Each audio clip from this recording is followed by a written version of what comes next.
महाविकास आघाडीचे नेते उद्या विधानसभा अध्यक्ष आणि विधान परिषद सभापतींची भेट घेणार आहेत। दोन्ही सभागृहातील विरोधी पक्षनेते पदाबाबत चर्चा करण्यासाठी महाविकास आघाडीचे नेते अध्यक्ष आणि सभापतींची भेट घेणार आहेत। धनंजय मुंडेंनी अजित पवारांसोबत मुख्यमंत्र्यांची भेट घेतली। पोलीस महासंचालक रश्मी शुक्लांच्या उपस्थितीत चौघांची बैठक झाली। मनोज जरांगे पाटलांच्या हत्येची सुपारी दिल्याचा आरोप धनंजय मुंडेंवरती करण्यात आलेला होता। या पार्श्वभूमीवरती ही भेट घेण्यात आली आहे। अधिवेशनाच्या पहिल्या दिवशी वेगळं चित्र पाहायला मिळालं। निलेश राणे आणि रवींद्र चव्हाणांनी विधानभवन परिसराच्या आवारात भेट घेतली। दोन्ही नेत्यांमध्ये हसत खेळत मोकळ्या वातावरणात चर्चा झाली। आपला रवींद्र चव्हाणांसोबत कोणताही वैयक्तिक वाद नसल्याचं निलेश राणेंनी स्पष्ट केलं। निवडणुकीतला वाद आता मागे पडल्याचंही निलेश राणेंनी सांगितलंय। शिवसेना उभाटाचे आमदार सुनील प्रभू यांनी मंत्री संजय शिरसाटांची भेट घेतली। यावेळेला दोन्ही नेत्यांमध्ये चर्चा झाली। दरम्यान मतदार संघातील कामासाठी ही भेट झाल्याची माहिती सुनील प्रभू यांनी दिली आहे। तर प्रभू माझे चांगले मित्र असून त्यांच्यासोबत कोणताही दुरावा नाही असं शिरसाट म्हणाले। यापूर्वी 2 महिन्याचं अधिवेशन व्हायचं, मात्र आता एकाच आठवड्यात अधिवेशन संपणार। पहिल्या दिवशी सरकारने पुरवणी मागण्या मांडल्या, बिलं मांडली। फक्त पुरवणी मागण्यांसाठीच अधिवेशन घ्यायचं असेल तर एक दिवस बोलवून एकाच दिवशी अधिवेशन संपवून टाका असं म्हणत नाना पटोलेंनी नाराजी व्यक्त करत सरकारवरती टीका केली आहे।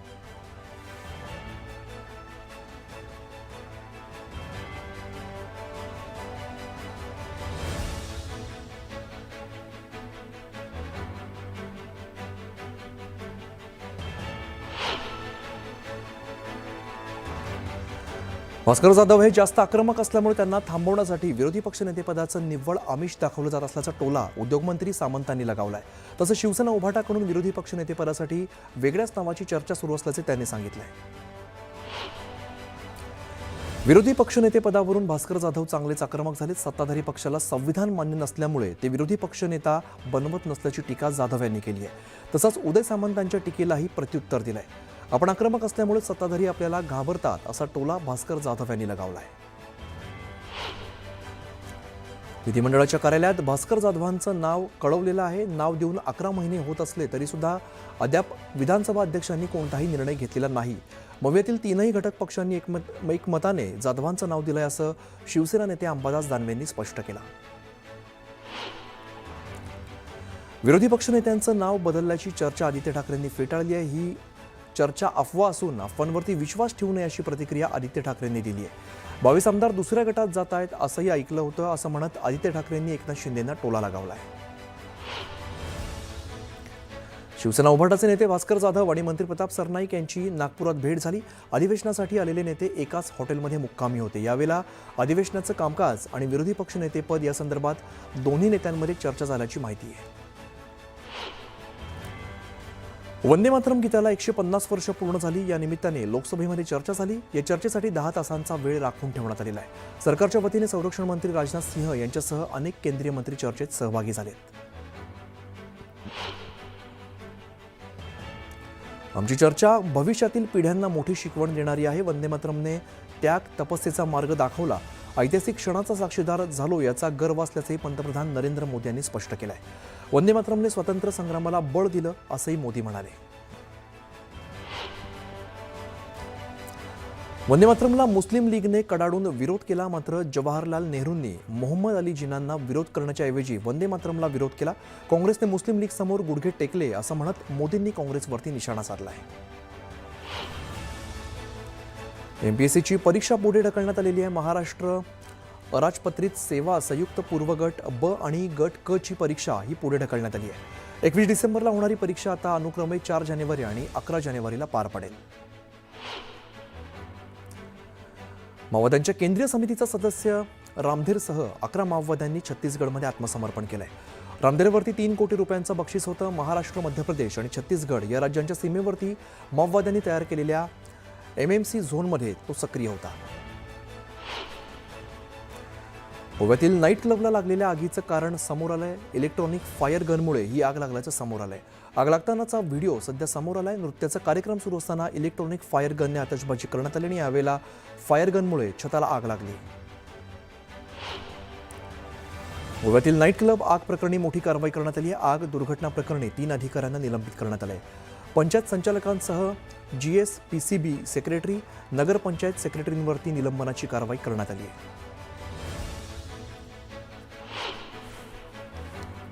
गोव्यातील नाईट क्लब आग प्रकरणी मोठी बातमी समोर येते. आग लागल्यानंतर हॉटेलचा मालक फरार झाल्याचं बोललं जात आहे.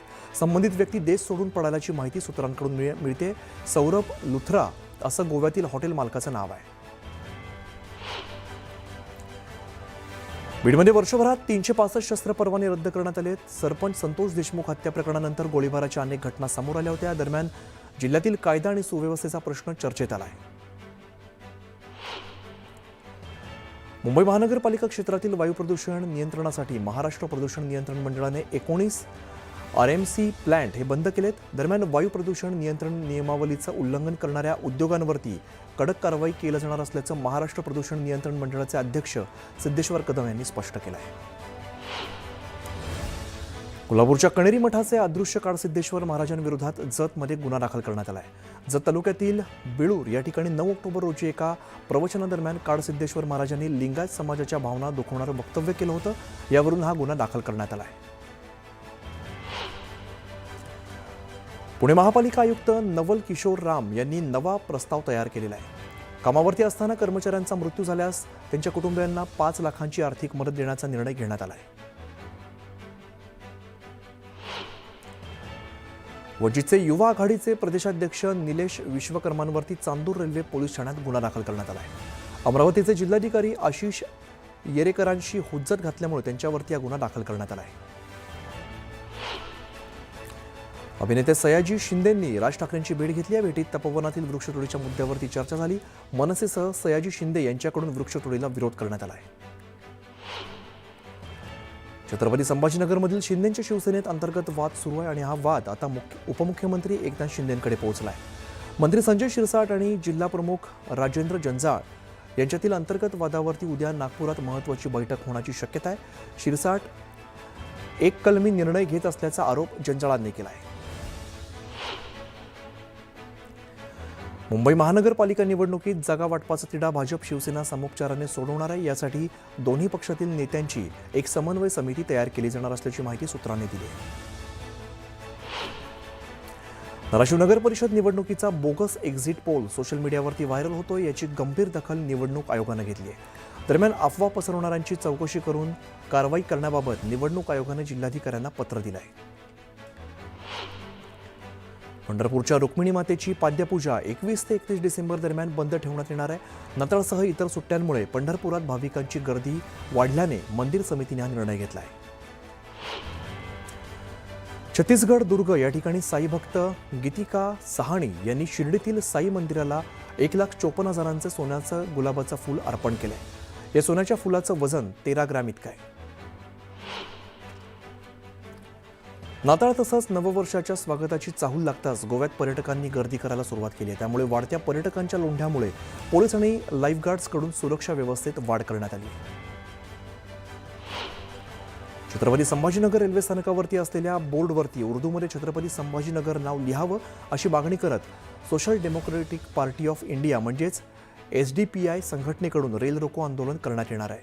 आंदोलक रेल्वे स्थानकावरती जाऊ नयेत म्हणून गेटवरच पोलिसांनी बंदोबस्त तैनात केला आहे. सीमावासियांच्या महामेळाव्याला कर्नाटक सरकारने परवानगी नाकारली आहे.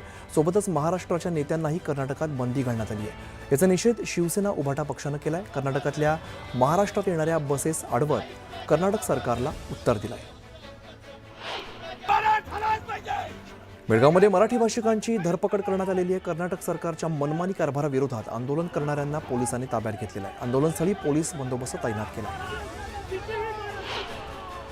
कर्नाटकातील अथणीमध्ये कन्नड रक्षण वेदिकेने महाराष्ट्राची एसटी बस अडवत निदर्शनं केली आहेत. ठाकरे सेनेच्या कार्यकर्त्यांनी कर्नाटकची बस अडवल्यामुळे त्याला प्रत्युत्तर म्हणून कन्नड रक्षण वेदिकेने हा प्रकार केला आहे. कोल्हापूरच्या कागल तालुक्यातल्या पिंपळगाव गावातील तलावाच्या बाजूला सुरू असलेल्या दवाखान्याच्या कामाला ग्रामस्थांनी विरोध केला आहे. सरकारने तलावाच्या परिसरातील 5 एकर जागा दिल्यामुळे तलाव बाजूला जातोय, बुजवला जातोय असं ग्रामस्थांचं म्हणणं आहे. तपोवनचं प्रकरण जोरात चालू आहे. नाशिकच्या तपोवनातील वृक्षतोडीला संगमनेरमधून विरोध दर्शवला जातोय. एक झाड तोडलं तर 10 झाडं लावू असं आश्वासन मंत्री महाजनांनी दिलेलं होतं. मात्र हे आश्वासन फसवं असल्याचं म्हणत सामाजिक कार्यकर्ते गणेश बोराडेंनी या वृक्षतोडीला विरोध केलाय. नाशिकच्या तपोवन या ठिकाणी वृक्षतोडीवरून किन्नर समाजाने आक्रमक होत आंदोलन केलेलं आहे. वृक्षतोड थांबवा, नाशिक वाचवा, वृक्ष वाचवा, तपोवन वाचवाच्या घोषणाबाजी यावेळेला करण्यात आली आणि येणाऱ्या काळात प्रशासनाने वृक्षतोडीचा निर्णय मागे घेतला नाही तर महापालिकेला घेराव घालण्याचा इशाराही किन्नर समाजानं दिला. कोल्हापुरात महानगरपालिकेकडून अतिक्रमणांवरती हातोडा चालवण्यात आलेला आहे. शहर वाहतूक शाखेच्या समोरील अतिक्रमणं निस्तनाबूत करण्यात आलेली आहेत. विरोध झुगारून ही कारवाई करण्यात येते. 5 क्विंटलपेक्षा अधिक धान खरेदी करणाऱ्या केंद्रांना 15 लाख अनामत रक्कम भरण्याचे आदेश पणन विभागानं दिलेत. पणन विभागाच्या नव्या आदेशाने भंडारा जिल्ह्यातील आधारभूत धान खरेदी पुन्हा रखडली, त्यामुळे शेतकऱ्यांना अडचणींचा सामना करावा लागतो. जळगावच्या 40गाव तालुक्यातील भूमिगत जलवाहिनी प्रकल्पाचं काम युद्धपातळीवरती सुरू असून वरखेडे लोंढे धरणातून थेट शेतकऱ्यांच्या शेताच्या बांधावरती पाणी पोहोचवण्यासाठी मोठी पायाभूत सुविधा तयार केली जाते. 40गाव भडगाव या परिसरात शेतकऱ्यांनी गेल्या 25 वर्षांपासून या प्रकल्पाची मागणी केली आहे. सावंतवाडीतील मोती तलाव प्लॅस्टिकमुळे विद्रूप झाला असून घाणीचं साम्राज्य पसरले. मात्र तलावावरती राजकारण करणारे राजकारणी तलावाच्या स्वच्छतेबाबत जागरूक नाहीत असा आरोप स्थानिक करतायत. पुणे विमानतळ परिसर पुन्हा बिबट्याचा वावर या परिसरात आढळून आलेला आहे. शनिवार आणि रविवारी विमानतळ परिसरात बिबट्या दिसलाय, त्यामुळे खबरदारी म्हणून वन विभागाकडून विमानतळ परिसरात 7 ट्रॅप कॅमेरे लावण्यात आले आहेत.